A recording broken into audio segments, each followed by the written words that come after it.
Good evening, good afternoon, and good morning from wherever you are, from all of us at Julian Campbell Foundation, and Happy New Year. And I have somebody really special, uh, Caroline. Caroline is a lead mood mentor for our organisation. She's a most experienced mentor, and she's mentored lots of young people from a range of ages, and she's going to explain more to you now. So without further ado, Caroline. Good afternoon, Jackie. Okay, but just tell us a little bit about, what had you jump into Julian Campbell Foundation as a mood mentor? Well, I was fortunate enough to be able to retire early from full-time paid work. And then I wanted to go back to do some work in the community to give something back that would also enable me to develop new skills or improve some of the skills that I hadn't maybe used all the time at work. So I'd always been interested in being a magistrate. So I applied to my local magistrates council, but unfortunately I failed right at the last interview stage. So I thought, well, okay, I've still got lots of skills I can offer. And it was through the Enfield volunteering website that I came across Julian Campbell Foundation. And I thought, oh, that sounds interesting. It's going to be able to work with young people and hopefully make a difference to their lives more at that end of their lives, rather when with the magistrates, I could have been seeing anyone at any age. So I applied. This was during COVID. Had an online interview. That was my second experience of online interview, because my first was with the magistrates. And then I began training. It was early 2020, and we did that all online. Brilliant. And just can you share about your first experience, your mentoring experience? So my first mentoring experience came very quickly after the training ended, and everything was online still then. But it was more important that this particular person was in Colombia. So it was a lovely young person. She was early 20s. Her first language was Spanish. My first language is English. Fortunately, we both speak a bit of the other language, but fortunately her English was far better than my Spanish. So we had a little bit of a communication issues, but on the whole, we got round it with the help of Google Translate, and we also had some Spanish English lessons between us when we had our sessions. So yeah, it was very interesting. Lovely young lady. And yeah, it was daunting because it was the first time I've done something, and sometimes there were some technical problems with the line in Colombia. They were having a lot of instability over there at the time. But it was great to actually get into the mentoring fairly quickly after doing the training and put stuff to practice. Yeah. And what was your takeaway from when you saw your first mentee? Like, did all the training prepare you, or was there anything unexpected? Was it rewarding? It was very different to my role that I did in work, because I was in IT, which is a very procedural kind of profession. You had plans, you had action plans, you had lots of tasks. I was managing tasks, managers, and third parties. And even if something went wrong, you still had a procedure to follow to make it right. Whereas with the mentoring, I had no idea what was going to come up. So it was learning to manage the unexpected. And also for myself, it was learning to control the way I react to things. Mm-hmm. Because the last thing someone wants to see is if you're absolutely shocked or appalled or anything like that. So it was, and also not being judgmental, That was one of the things I learned, because people are very, very different, particularly with someone in a different country where the lifestyle is different, their culture is different. So it was something that I took away from that, was different skills, expect the unexpected. And I just felt that I was a rounder person just from that first experience. Yeah.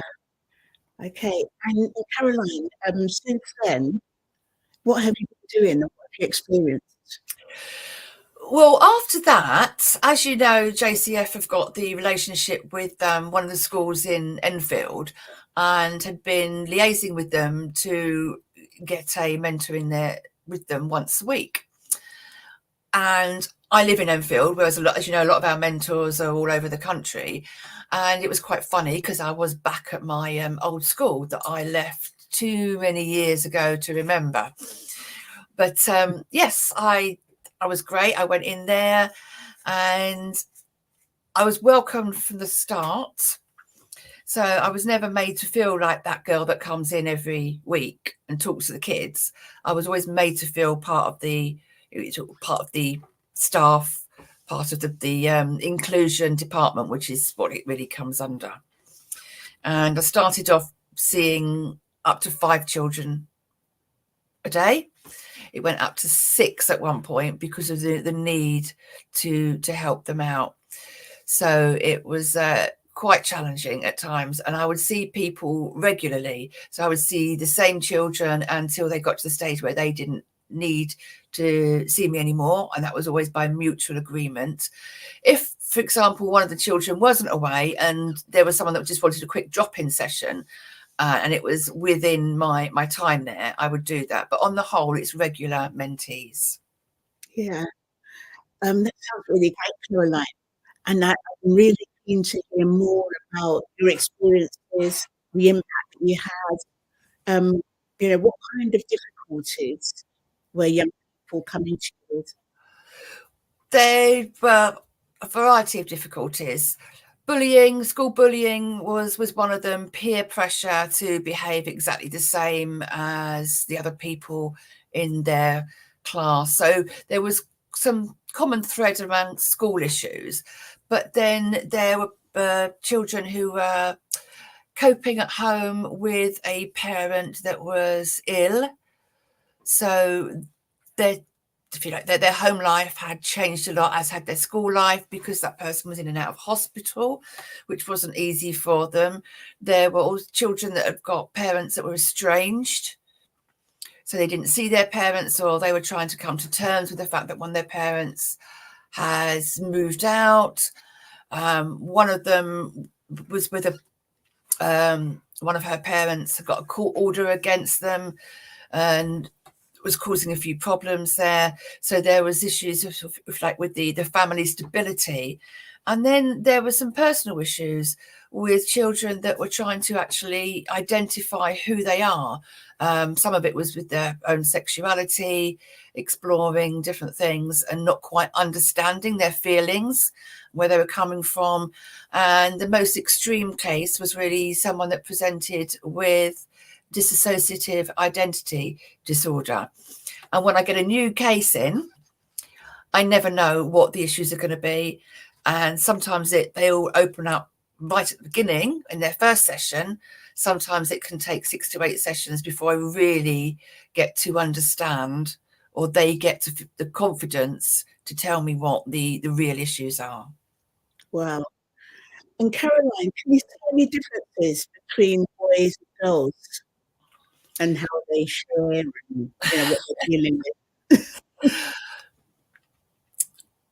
I would say that I've seen an equal amount of boys and girls, which is good, because it means that I'm getting experience from both of the sexes. I've also got a couple of people that identify as they.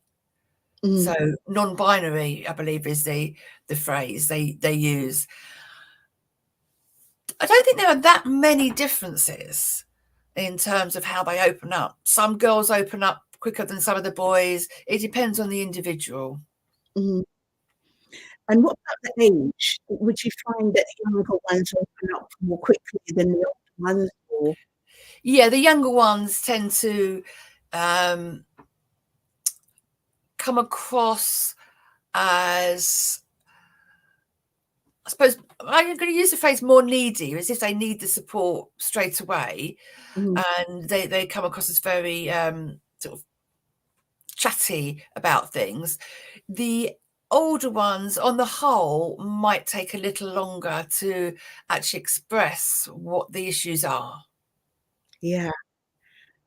And are there one or two examples of young people, you've mentored, that have really stood out for you, like the progress they've made, the difference in their lives?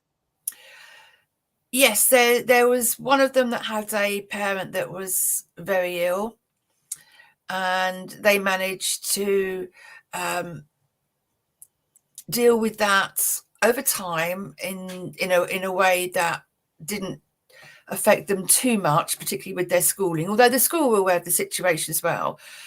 But when someone says to me, or we come to a mutual agreement that we don't necessarily need to have our weekly chats anymore, I always call them sort of chats rather than sessions, because that sounds a bit formal.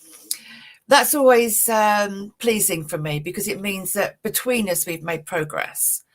They have to make the progress more themselves than I do. I'm there to facilitate them, but it's them that makes the actual progress. I don't change them, they change themselves. So that was one of the first ones that said they thought they didn't need to have the sessions anymore. Then there was another one that was having problems with peer pressure at school. And when they said to me, I'm actually now happy to be myself, I feel I can be me and not the person everyone wants me to be, that was really fulfilling as well. And yeah, people that have gained confidence are more able to stand up for themselves and what they want to do. That's great. That's what I really, really like to see. Yeah. Okay. And if there's anybody that's interested in becoming a mood mentor, and they're watching the video, I would say definitely go for it. Definitely go for it. It's funny because it wasn't my first choice of volunteering, but I'm really glad that I've done it, because I think I've made a difference to more people through this than I would have during being a magistrate. And also I think I've learned a lot more about myself. It can be daunting. Certainly your first session is, well, what's going to happen? What they're going to say to me? What if they're not going to talk to me? Because some people won't open up straight away. But at the end of the day, you're seeing them, you're spending some time with them, and however long it takes for them to liaise with you, come out in terms of what they really want to say to you, right from the very beginning, you're giving them an opportunity. So the very fact that you're speaking to them, whether it's online or whether it's face to face, you're giving them that opportunity to, if you like, tap into your mentoring knowledge. yeah. And what do you prefer, Caroline, from your experience, online or face to face? Personally, I prefer face to face. Yeah. You get so much more from the body language as well, just seeing how they react. You don't have the issues with where am I looking on the screen, which is probably coming across in this as well. But I can understand why some people might prefer online. I mean, also, I could say I'm quite old school in terms of face-to-face contact.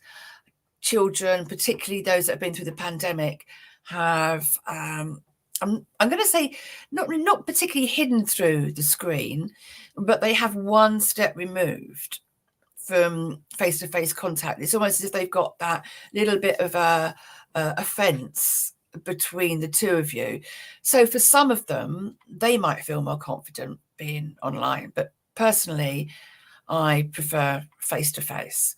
And actually going into a school gives me the opportunity to do that. Yeah. Okay. And I'd like to ask as well about what the kids are dealing with as regards to parents. So some of the children that I see tell their parents, some don't, which is completely up to them what they want to do. Some of them, when they speak to me, they feel that they are under quite a lot of pressure from their parents, particularly with regards to schoolwork and potential careers that they might follow. So it does seem to me that the children are under a lot of pressure, not necessarily just from the parents, but from themselves as well to do well.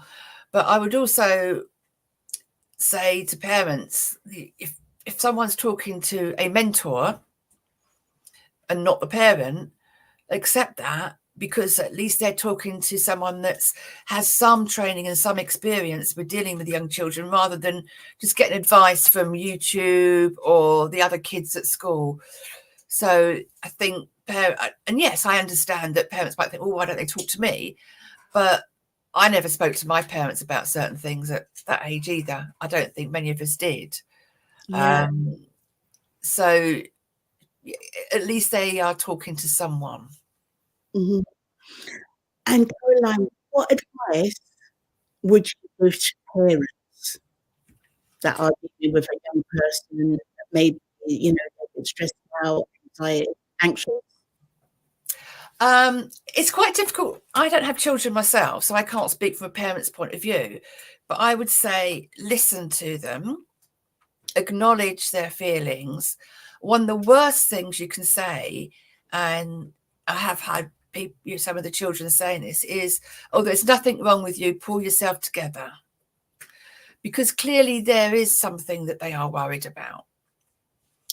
And it just may be, I think that the children are under lots of different pressures today than I was in my day, and I'm probably a similar age, maybe slightly older, or maybe quite a bit older than some of their parents. So I would just say, listen to them. Don't dismiss it as, no, there's nothing wrong with you, that kind of thing. Let them say what they need to say, and give them the support that they need. I mean, the pressures they're under. I mean, I'm so glad that I didn't have social media when I was at school and I was growing up. Because if you have a bad time at school, say you're being bullied at school, or you've had a bad time with what's been going on in the classroom, maybe you didn't do very well in one of your tests and one of the teachers pulled you out for that. At least when I left school, that was it. But with social media, it can follow you around in the evening, at the weekends, at school holidays. So I think there is a lot more pressure on children today. Yeah, yeah. Brilliant. Thanks for that, Caroline. Is there anything else that you want to add? Just that I feel quite grateful for the opportunity to do this. Obviously, I applied, it's voluntary role, but it's great to be able to help the kids. I mean, I get so much pleasure out of it. I had to take some time off at the end of last year for personal reasons, but I did pop into the school just for a couple of days in December and saw some of the children that I'd been mentoring, and their reaction was, oh, it's great to see you again. I'm so glad you're back. So to me, that makes absolutely everything worthwhile. Yeah. Wow. Well, Caroline, thank you for the difference that you've made with all of the children in school, out of school, in the UK, and outside of the UK, you know. And yeah, I'm really looking forward to us continuing to make a difference in 2024. Yeah, I'm looking forward to getting back with it all from next week. Hooray! Hooray! Happy New Year! Thanks, Caroline. Thank you, Jackie. Thanks. Bye. Bye.